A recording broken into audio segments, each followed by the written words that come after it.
Okay, we'll bow in. So Maria should be coming in because I checked her in already. 2, 3.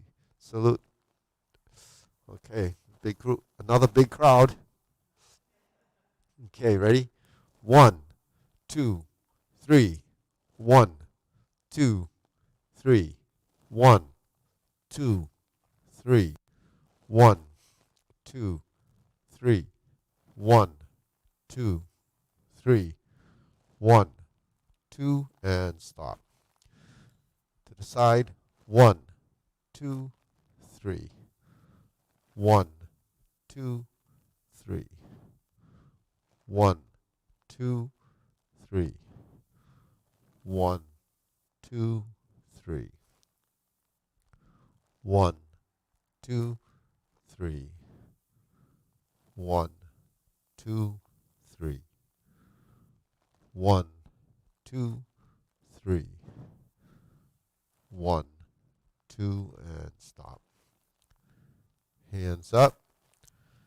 Reach down. 1, 2, 3. To your right. To your left. Center.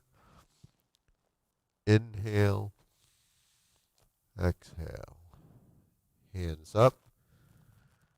Reach down. 1, 2, 3. To your right. To your left. Center. Inhale. Exhale. Okay, again, hands up. Reach down. 1, 2, 3. 1, 2, 3. 1, 2, 3. Inhale. Exhale. Hands on your waist. Circular movements. 1, 2,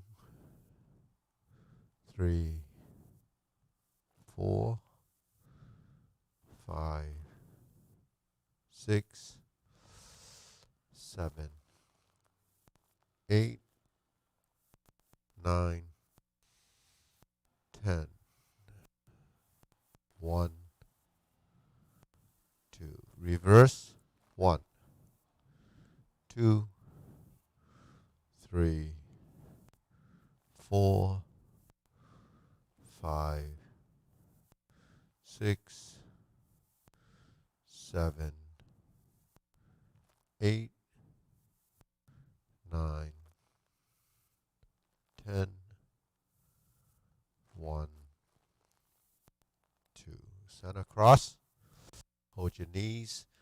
Circular movements. 1, 2, 3, 4, 5, 6, 7, 8, 9, 10.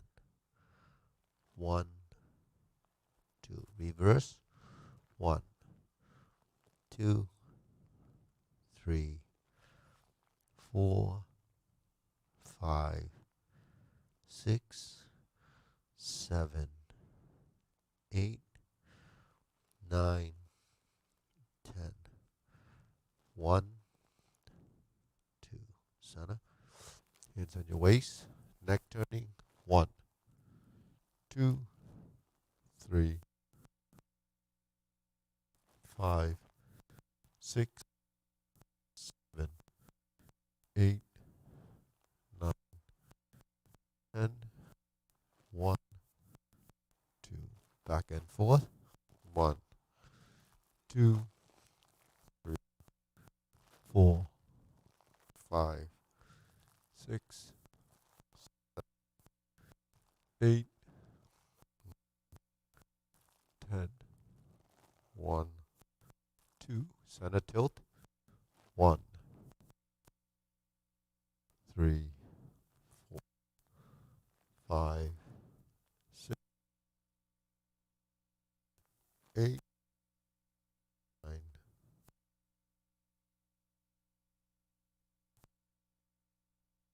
Waiting. 1, 2,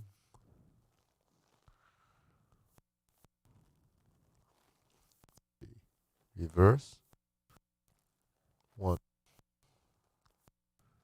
2, center, hands up, pull in, inhale,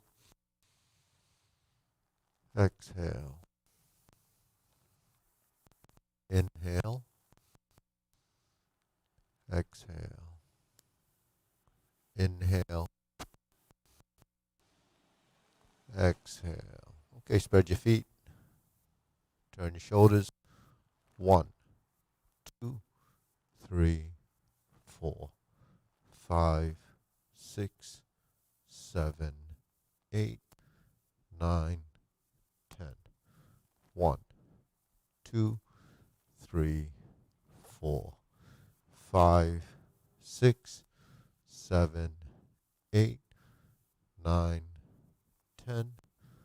1, 2, 3, 4, 5, 6, 7, 8, 9, 10. 1, 2, 3, and stop. Okay, stretch it out.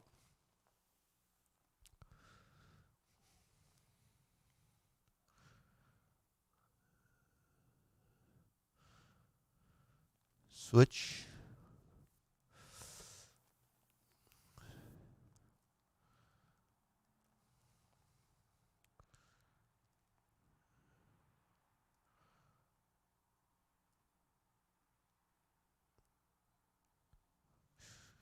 Switch.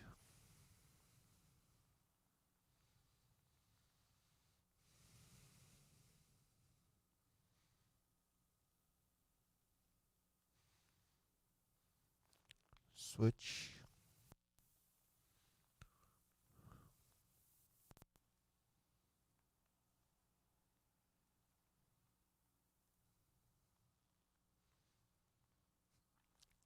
Switch. Straighten front knee.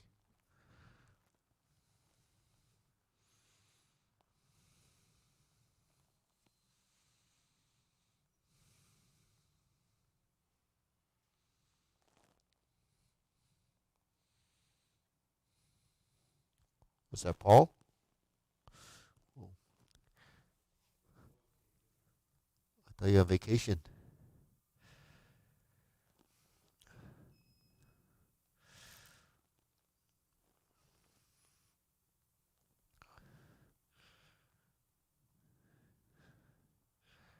Switch.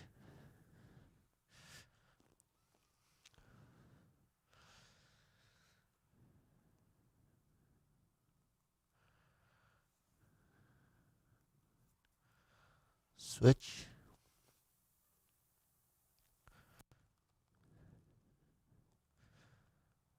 Center.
Okay, shake it out. Deep breathing. Inhale. Exhale. Inhale. Exhale. Inhale. Exhale. Okay, hands your waist. Shoulder roll.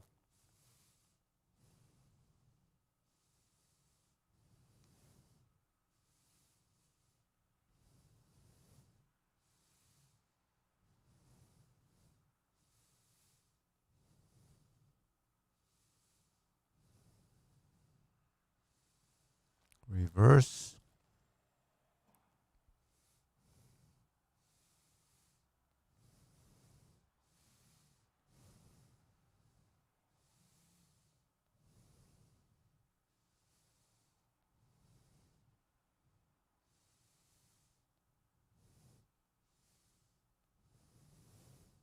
And center.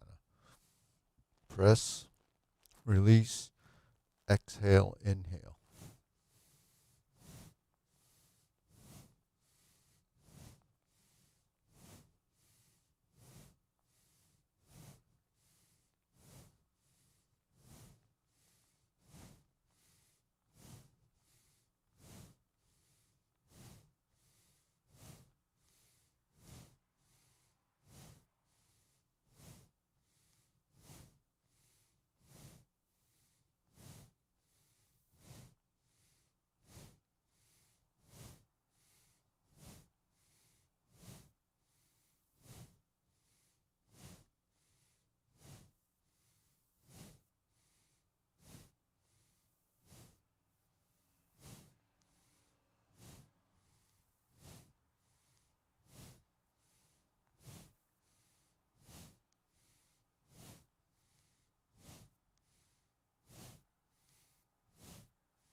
And stop. Deep breathing.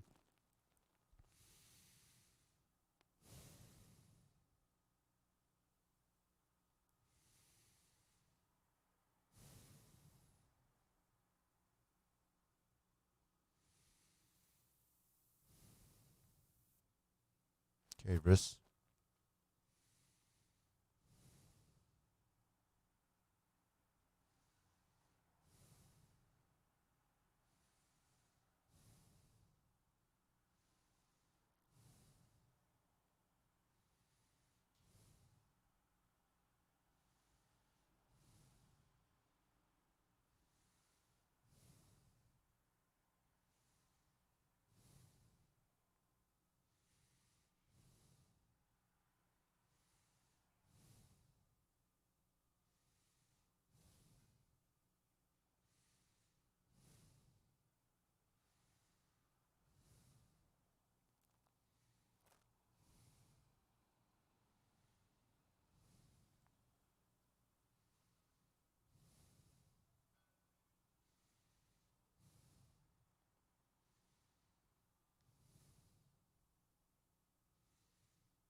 Reverse.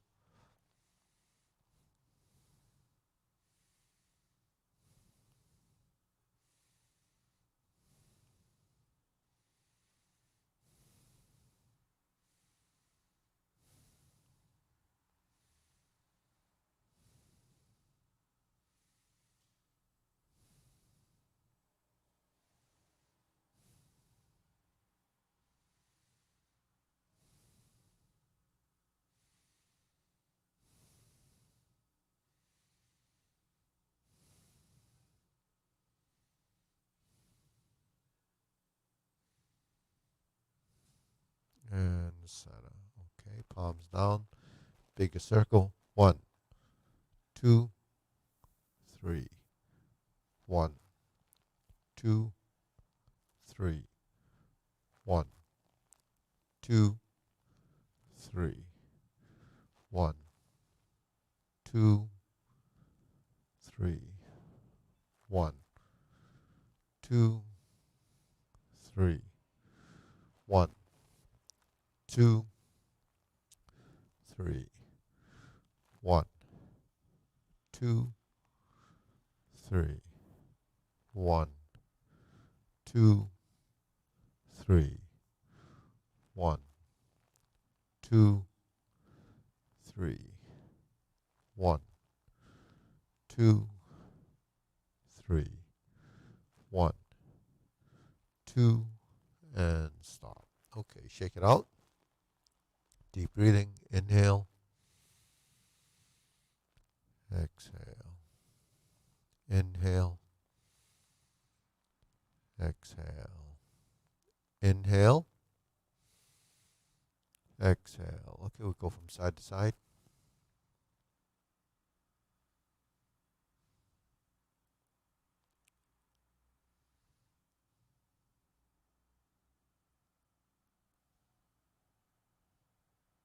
Okay, lift.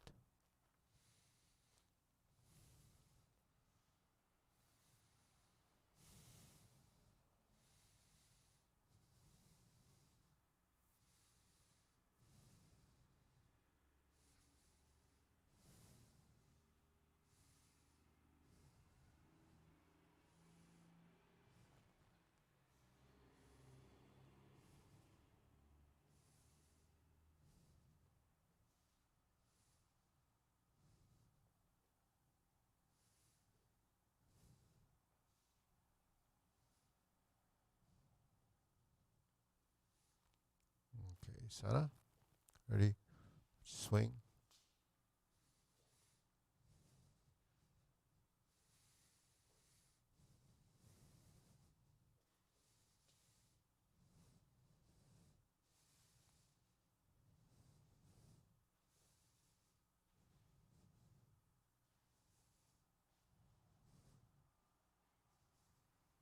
Switch.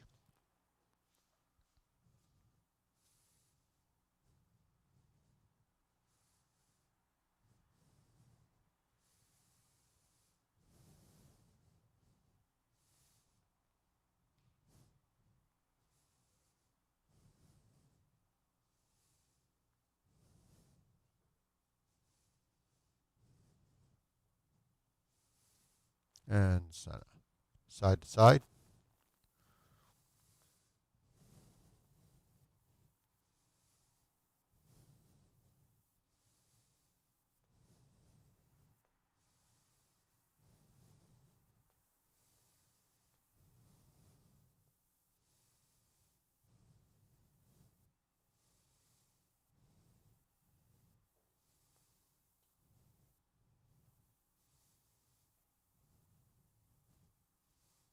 Switch.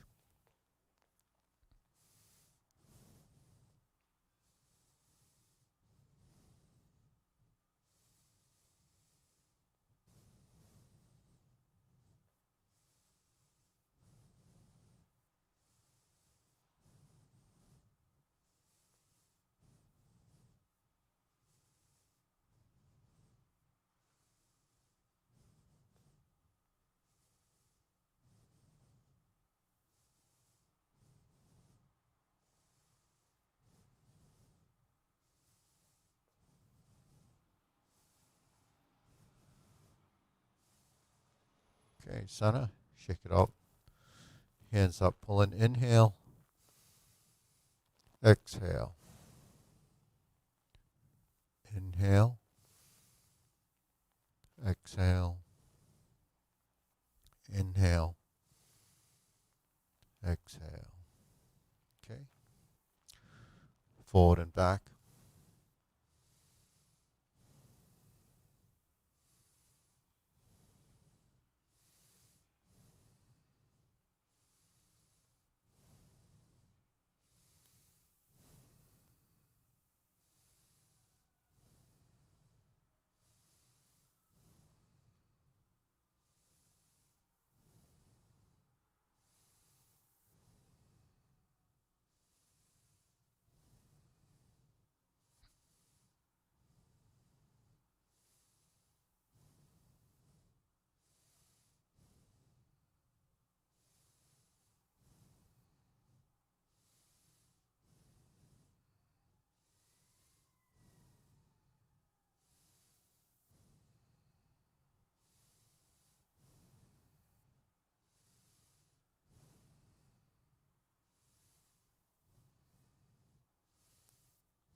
Switch.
Okay, center, cross, open, and close.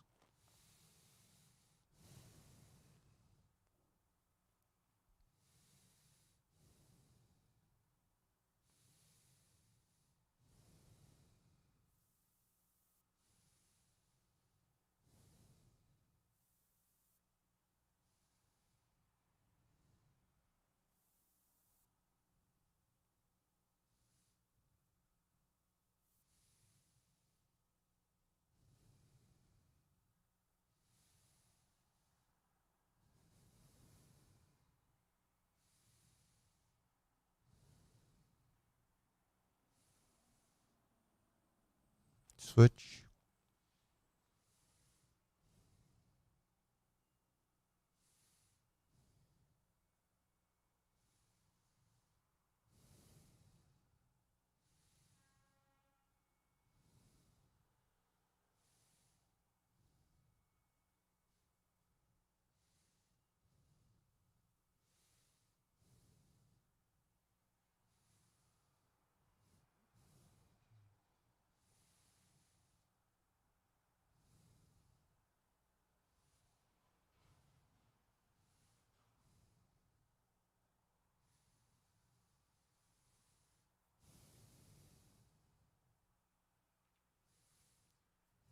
And center.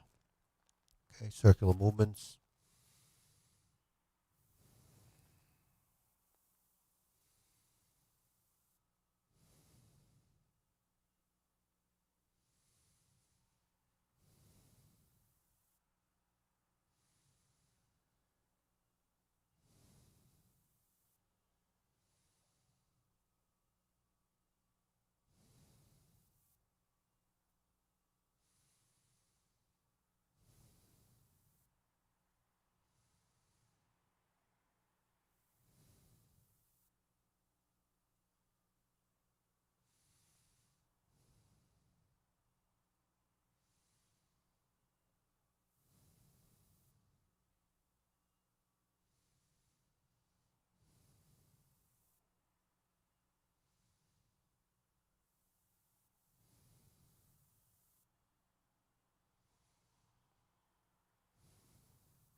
Okay, lower hoop.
shoulder height.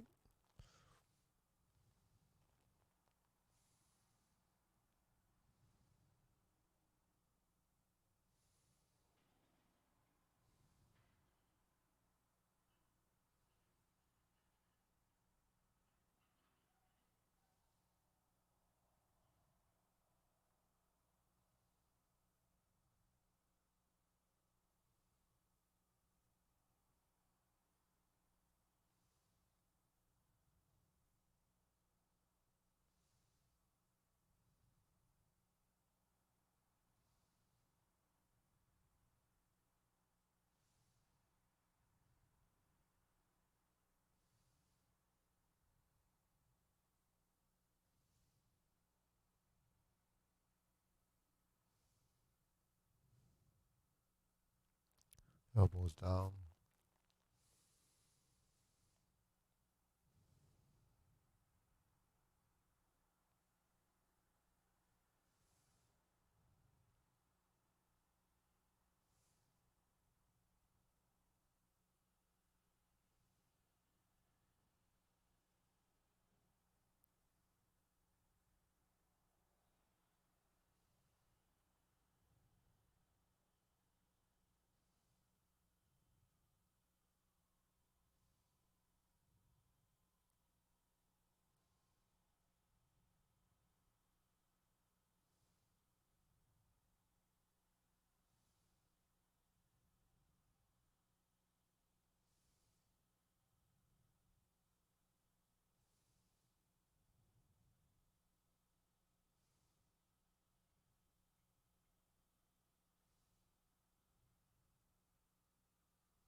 Palms down.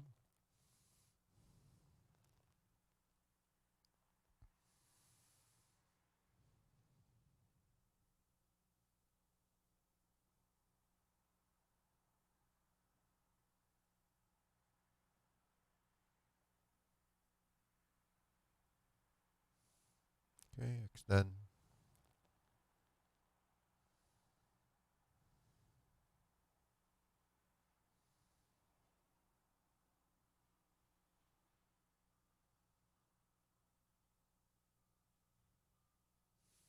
Okay, deep breathing. Inhale. Exhale. Inhale. Exhale. Inhale. Exhale.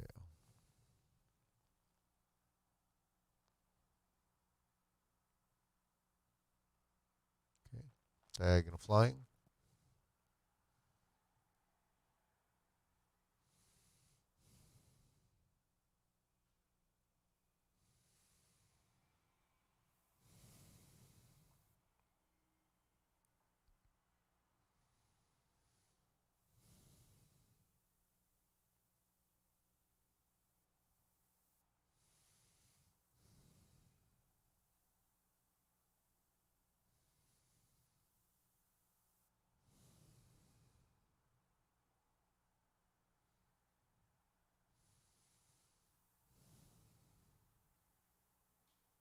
Switch.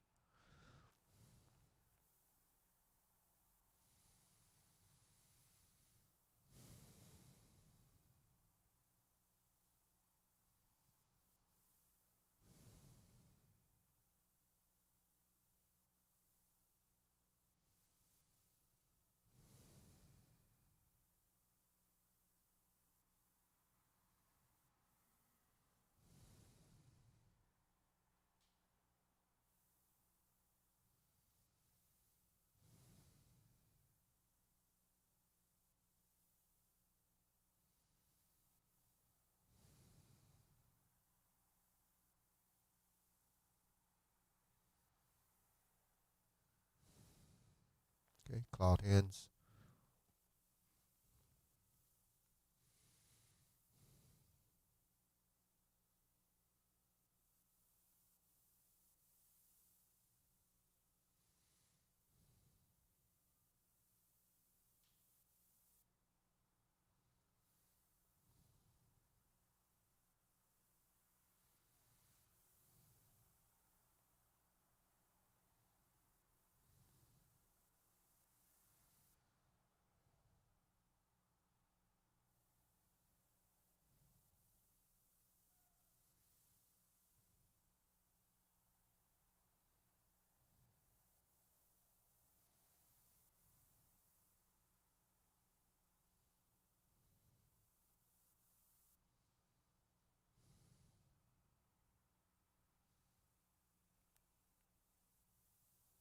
palms down.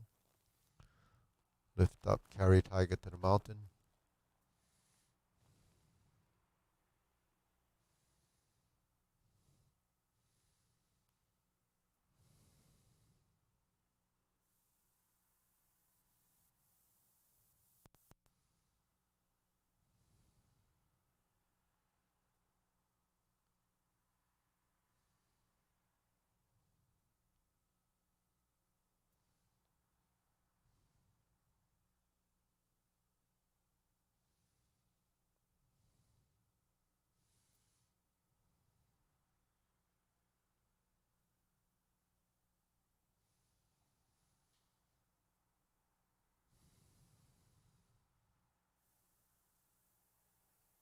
Okay, infinity sign.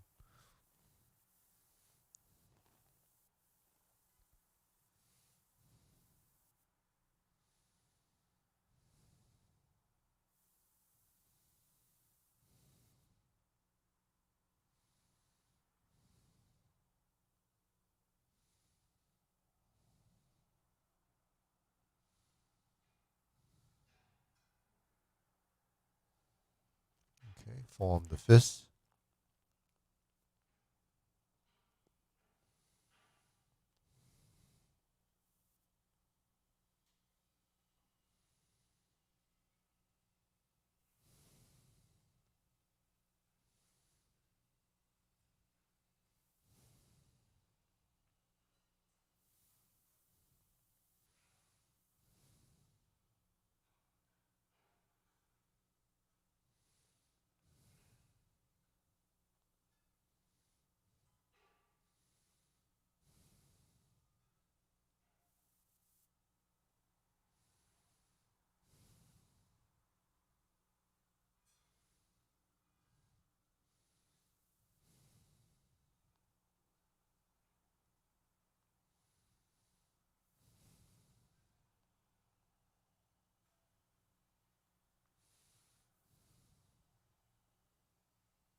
Okay, palms together. Strum the lute.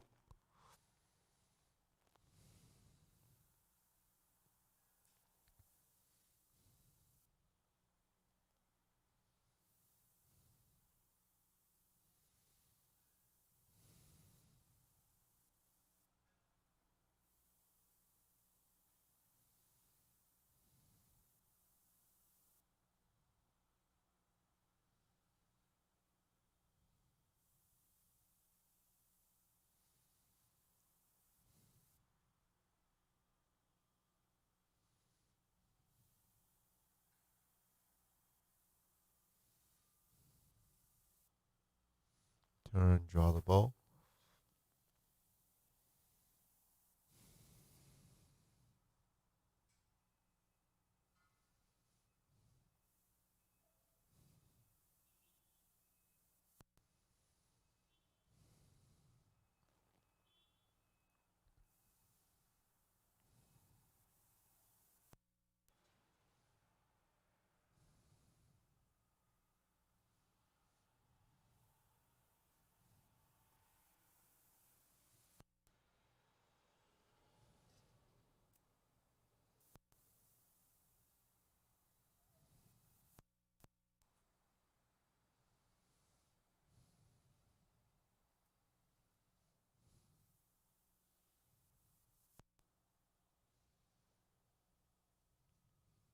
Fan to the back.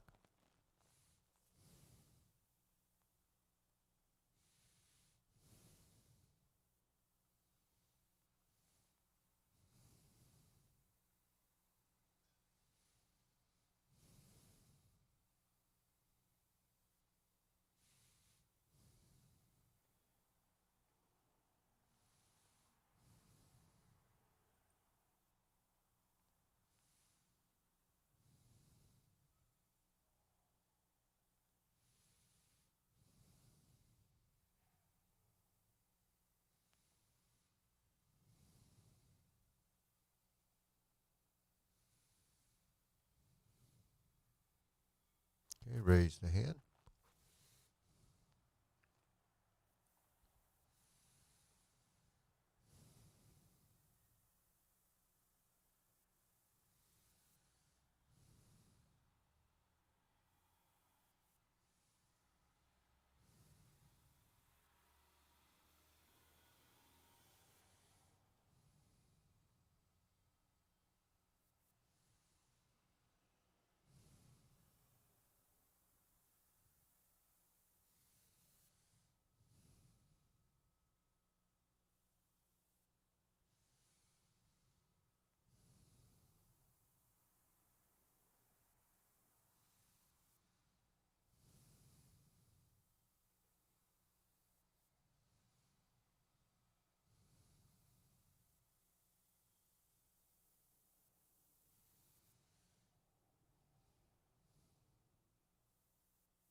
Palms down, deep breathing. Inhale.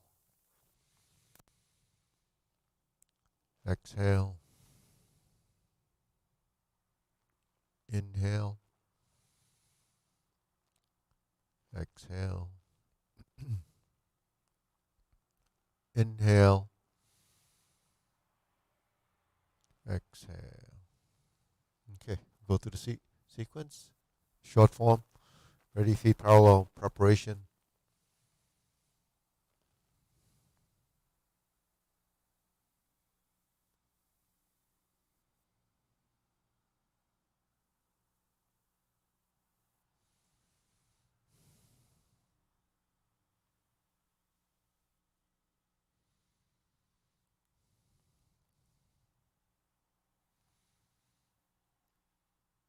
Single whip.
Okay, deep breathing. Inhale, exhale. Inhale, exhale, inhale, exhale. So usually we go either work on a few things in the Tai Chi paradigm or we move into the long form. But before we do that, anybody, Steve, anything with the Tai Chi paradigm that you want to review? Because, after the long form, we'll go over some of the other things. But, so, any? Yeah,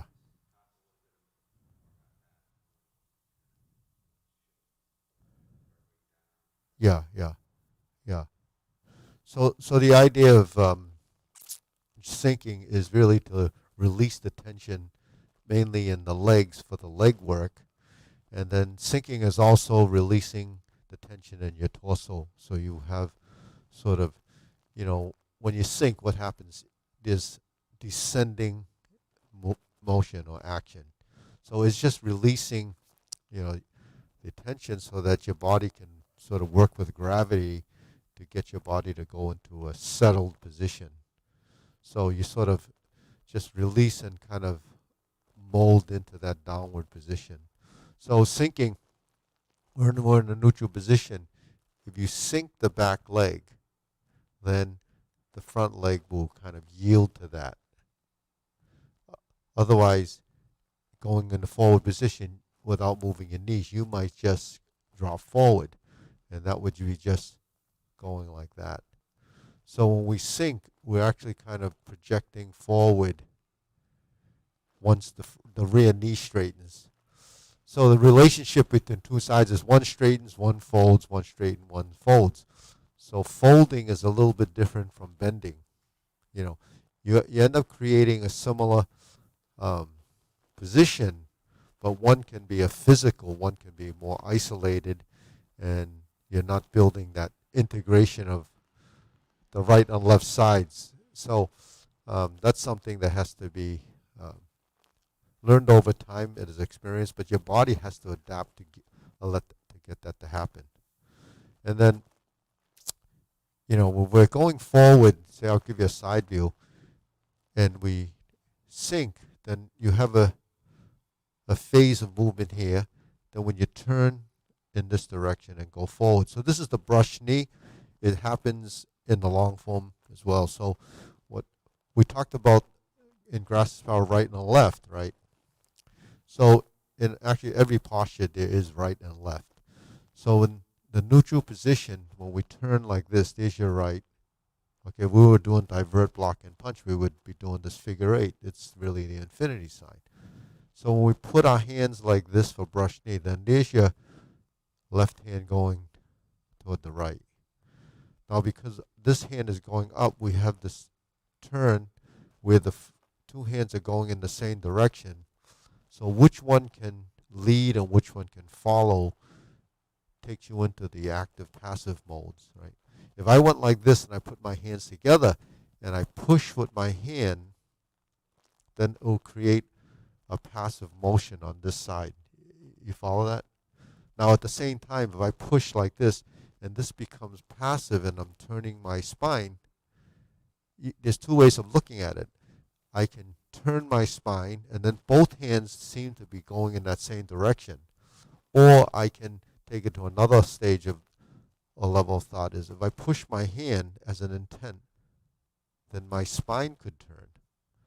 So what's driving the spine? The hand or the spine driving the arms? So it's a kind of a give and take. So when you go like this, if you put some intent in this hand and you turn, then you create an action in the spine. That's to help release the spine. At the same time, it gives you a chance to turn. Now you can go like this and turn your body, but not necessarily get the hands to work. Now, if you just turn the body, both hands seem like they're doing the same thing, right? So we're trying to build sort of a sequence of events that create the movement. Then if you have this and this, then the hand kind of turns you to the side. Now when we sink, we have this action, which is swapping, right? Dropping the elbow, going from vertical horizontal. So when the elbow drops, so does the knee sink. Okay, that's where the sink happens. But I didn't just sink my knee, I dropped my elbow. So if this elbow is dropping to release with gravity, then the opposite side has to go up as a function of. So it's not yielding, it's kind of going with that action, right? And then your hand starts to descend. But before it descends, it has to kind of sink in the elbow here and then takes the oblique line to here. Now when it takes the oblique line, you start to turn. While you're starting to turn, the hips release and the shoulders relax, then you start to go forward. And finish by a little bit of a twist in the back of, in the lower back to get you to line up the nose, the knee, and the hand. So that's what has to happen in brush knee with the right, left, forward, back, and the leg. So the sinking part of it is where we usually have a little trouble because the legs, when they bend, they're not necessarily relaxed enough to do the next motion. So your muscles actually have to go through a sequence of events changing from what is a torsion movement and what becomes an extension movement, building it simultaneously so it looks like it's smooth. So that's the reason why it's a little difficult, because the torsion side of it and the extension side of it usually probably will want to work kind of independently if you're learning it. So while you think of turning, you're not thinking of extending. When you're thinking of extending, you're not thinking of turning. So you have to build that program into your movements. And then over time, your body will start to adapt and pick up on what's going on. And it learns that. And then at the same time, we have already done all of the stuff that I talked about. We've already done them somewhat in an isolated format, right? So those isolated formats are just they're the building blocks or the fundamentals of that action, and then you have to put all those actions together and then phase them in so that it happens as one continuous event.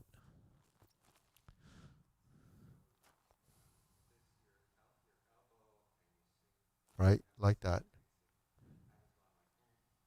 Yeah. Yeah.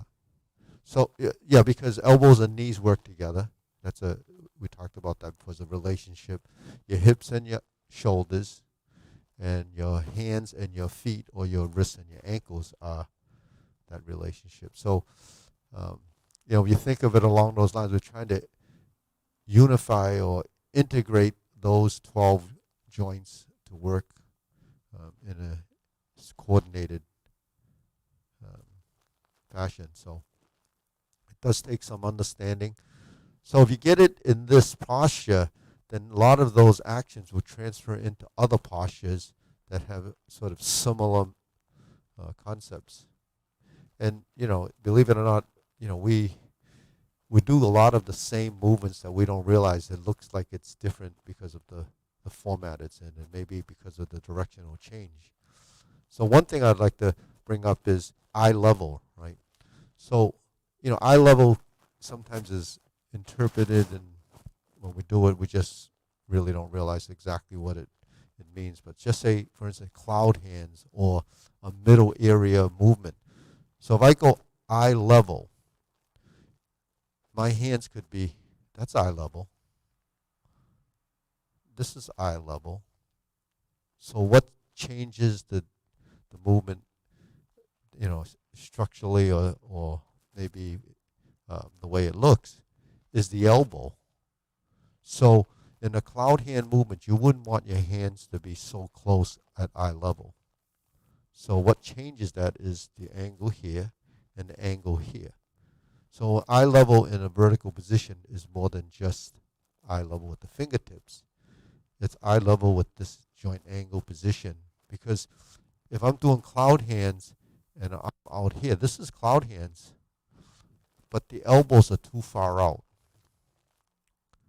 Okay, so when it goes across the eyes, then you look at the joint angle here. The relationship between here and here and here and here makes a difference, because I could be 45 degrees here and then not 45 degrees here, right? But that's still eye level.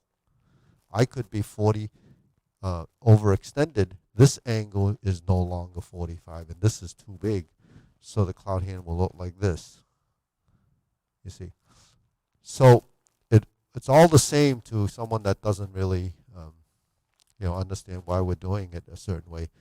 The structural integrity is different, and the purpose of the movement is different. So should the hand be here at 45, like in single whip, which is a double 45, it's 45 here, right, and it's 45 here.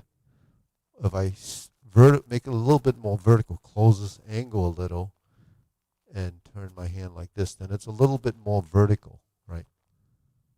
But the angle here doesn't change. So if you if you close this and close this, then it gets too tight. So you have to find the sort of the compromise between the two, which leaves us at 45. This can be a little bit closer to give you the structural integrity of the left to right movement in the vertical position. So sometimes people do this movement too open. And even at 45, it's too open. The 45-degree position, eye level, would be more like when you close the door or after strum the lute and you go forward. So that would be because the projection of the force is in that direction. Whereas in this position, keeping this at that 45 brings the strength to the sides. So when the hands swing around in cloud hands, it's more like a cylinder, like you're in a cylinder at that space, at that distance, and gets you to turn hand. Then it unravels, folds. Then when it comes into here, it actually gets closer to your body so that when you sink and then turn, so there's actually more than one dimension of movement. It's multi-dimensional motion. But you don't see all of that because you don't realize that all of those subtle manipulations happen during the cloud hands, because you're changing your structural integrity of the position to maximize the potential of the movement by changing the joint angle positions. But it's yeah. Where should your eyes be? Your eyes follow the hands, but not staring at the hands. You gaze in a direction, so you see, everything. Yeah. Uh, no, no, no. You track by gazing. So the gazing side of it ties into a feeling and a mind intent. See, if you look at something and it's focused, then the focus is only on that point. You don't see anything else.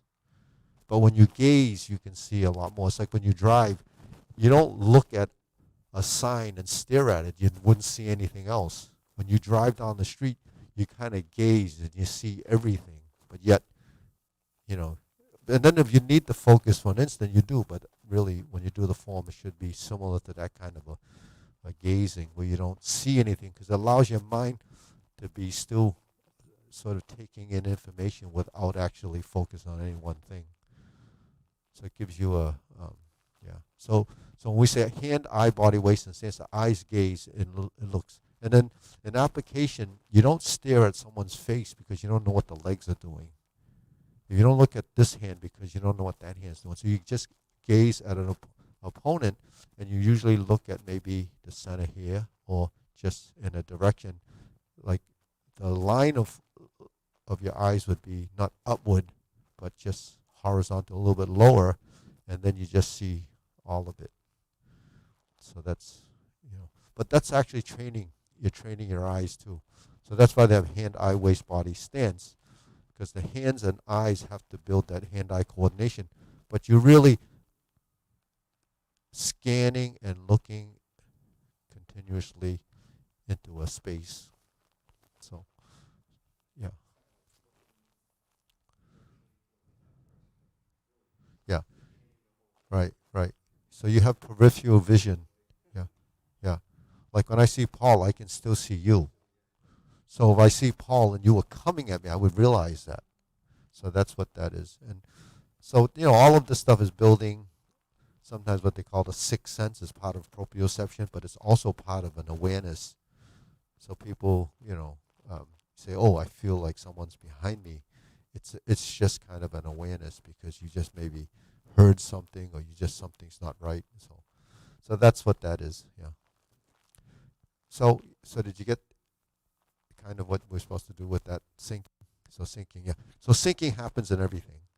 So syncing is in the leg, syncing is in the elbow, syncing is in the shoulder, syncing is in the hands. So syncing, and if they're syncing, they must be rising because there's a balance. Just like if you go to the right, you go to the left. You go to the left, you go to the right.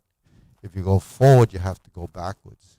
Now, directionally, it's one direction, and the opposite way is opposite direction. But we don't have a linear movement, really. It's always kind of circular. So this would be right to left. But we don't do right to left like that. We do right to left like this. And we don't do right to left just like this, but we do right to left like this. So when the body moves, so does the hand move. But then the formation of this, now this is about shoulder level, but the forearm angle is that relative position that we talk about. Because if you're too close and you do this, then you can't create the motion. So you not only have elbow going out and in to create the right-left movement, you also have the torso to support that. And then that becomes the summation of components. And once you do the summation of components, more becomes less. That means the more of your body working with the hand movement as a pattern, the pattern gets smaller. So the refinement of movement becomes that whole thing has to work completely as a unification of the body. All right, well, so we'll do a long form. Okay, ready?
So deep breathing.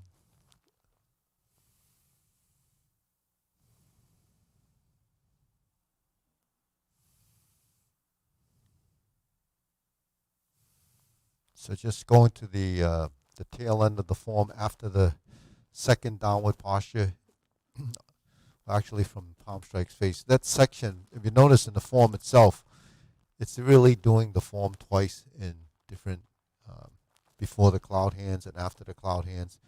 You have your downward postures.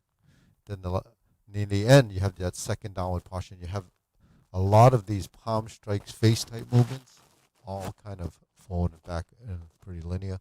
Then you have the ride the tiger movement. So, say the first movement after downward posture, the second time, you come up, you go to a cross hand positions and both hands are open. Okay. Now, if we didn't make the turn, we just toe out and step up, and we drop our hands like this. This one's coming around. The right hand comes down, the left hand goes to the back, and the right hand comes back up. Now, if you look on the side view, the hand and the arms on the front and back side are actually essentially one line. So you see these. So Steve, your elbow has to straighten out on the back side, and you try to elongate the arm so you have one straight line through the body. So this is ride the tiger. That's the position. So every position has a final. Every posture has a final position. So your final position, if you're looking, so your hands were here, right? You drop this hand, hook this hand, and bring this hand back. That's just the upper body. So you get your position like this, and you look. Your left foot is forward, and once your hand gets into this final position, you gaze a little bit to the left. Okay, so your torso is a little bit twisted. So it's not quite 45, but it is twisted because you try, when you twist, then you bring your spine over to the heel of the back foot. So then you're in that position. So that gives you the ride the tiger position. All right. So that I just noticed that the hand positions weren't quite clear to you. Yeah.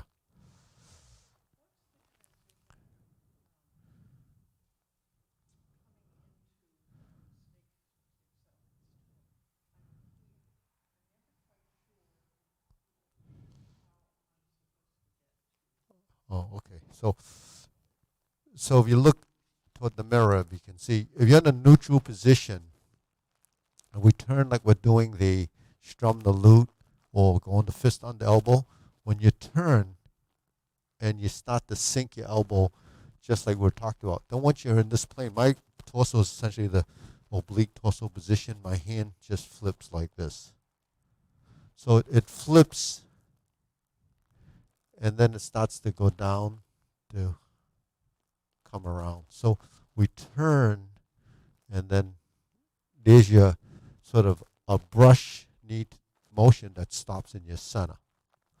Now, because we're brushing like this, simultaneously your other hand becomes like drawing back. And then you're going to come through your center like that. So you should be in line with your nose, and this hand, the wrist is there over the knee. So that's your snake sticks out tongue. So it looks like this. So if you just did the same movement over and over again, so you have the right and left like we do in, in the strum the lute movements when we go like this. So this is just one of those. But because we added the turn to go to the side position, that turning allowed you to create the withdrawal of this hand. So if you gather, which is like storing up the energy to draw, so that's almost like drawing the bow or splitting as an action, and then you're coming in like this. So you turn and you draw, and then you turn and thrust, and then you invert the hand like this on your center line, and you flip them over like this. Then you're going to come back. And what do you go to? This cross hand position. And actually in Jade Lady Work Shuttle, you go to that cross hand position too. Because when you cross through your center, it allows you to kick your knee up. If you cross through your center, it allows you to settle down into what we call a 7-star position. So when you step up, you're like this. And then your back actually will straighten up because you're like this. Right? And then we're going to turn. But when we turn, I just showed you this in position. That's your final position. But in transition, you can get all the way around before you do the hand movement to get to that position. And then once you have both sides of the final positions, one's this and one is this, then you build your transition into what we're talking about, the upper lower. Your hands will start to do this. It goes to lower hoop position. You turn, hook, and step up. But if you look at the footwork, actually, that's almost like the footwork that we do in J Lady Work Shuttle when we cross the other corner. Because when we're here in J Lady Work Shuttle, we do this, right? So you have that kind of step. So we're kind of familiar with it throughout the form. So there's some commonality between transitions and footwork. Before that, yeah. Well, you have to take a little step first, because when you're here and you turn to here, when you turn like this, then this foot has to come out. Yeah, so you see, if you do this, then you're going to be too narrow. So when you turn, this allows you to take this foot out to increase the length of the stance. And then,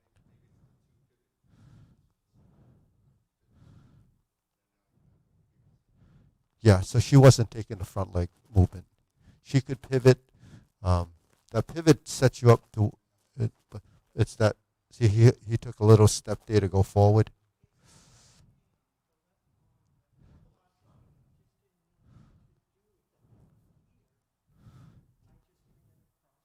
Well, it's just like, okay, when we're brush knee and we go like this, there's strum the loot, right? When we're in fist under elbow, we do this, right? So that's the same body motion in the upper body. So it's just that, you probably feel stuck in this position because the stance is too close. So open the stance at that point, right? Yeah. See, here's the thing.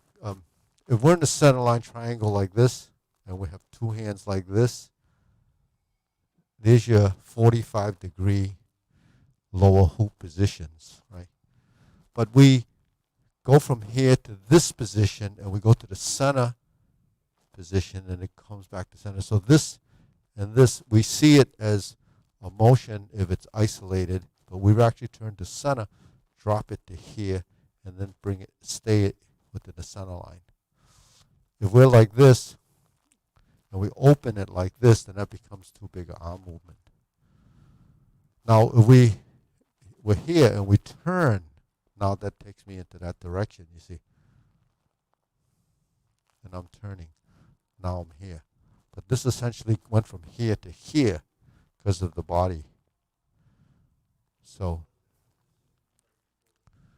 yeah, fist on the elbow. Yeah, fist on the elbow, yeah. Yeah. So it's the same lower hoop brush knee motion. Like when we turn, we're doing this. So this and punch down. So that movement is the lower hoop. So that's what I mean by that. You're going to recognize your body and brain will recognize it over time, even though we learn them as separate units. I mean, we only have 4 limbs that we're dealing with, but in combinations that becomes, a little bit more complicated in some ways. All right, so we'll bow out and we'll go over some other things next time. All right, ready, bow? Salute. So, Paul, your car ready?